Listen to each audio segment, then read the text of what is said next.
Maibigan, magandang araw po sa ating lahat. Muli pong nagbabalik ang inyong lingkod, Highly Comworks. Lahat po ba maibigan ay nakabili na po ng board na ito? Ito po ay trending ho ngayon at talagang napakarami ho ng bumibili ho nito dun po sa Shopee Store ni Sir Alan. Yung link maibigan nasa baba ho ng atin pong video. Kung kayo po ay nakabili na po ng ganitong board, kasi tested and proven na po natin itong mga kaibigan sa atin pong Piso Wi-Fi. So ano pang hinihintay mo? Bumili ka na at baka maunahan ka at baka tataas pa ang presyo na ito. At di lang yun, baka maubusan ka na ng board na gaya ho nito mga kaibigan. Kung kayo po ay naka-order na ng ganito mga kaibigan, ay may perfect match ho nito na custom board na ibabahagi ko po sa inyo. Actually, ang custom board na ito ay meron na po akong video tutorial kung paano po siya i-install. So ang custom board na yan mga kaibigan ay walang iba kundi ito pong Easy Wi-Fi custom board. So perfect match sa board ho natin na gaya ho nito kasi na-testing ho natin ito mga kaibigan, actual. At talagang napakaganda ng pagka-match ng custom board at board ho na ito mga kaibigan. Kung di nyo alam kung paano mag-install ng custom board na ito ay napakadalit, napakasimple lamang po.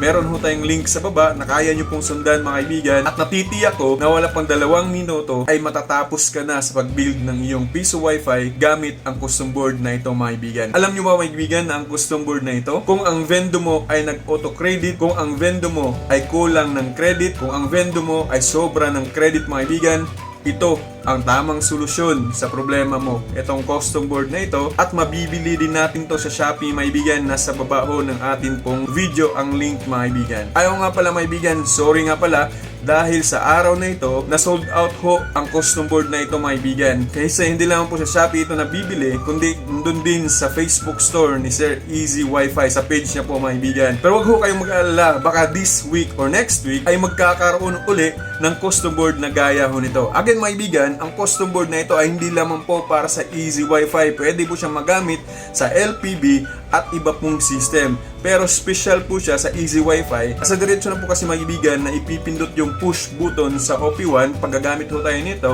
para ma-change yung password.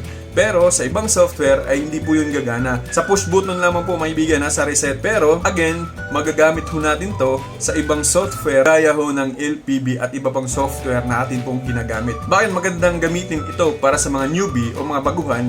Kasi napakadaling i-install at napakadaling sundan po mga kaibigan. At hindi ho kayo mag-aalinlangan na mag-wirings kasi nga po mga kaibigan, tested and proven po ang custom board na ito na walang magiging problema basta tama po yung pag-install ho natin. Again mga kaibigan, yun pong link nasa baba ng ating video, bisitahin nyo lang po.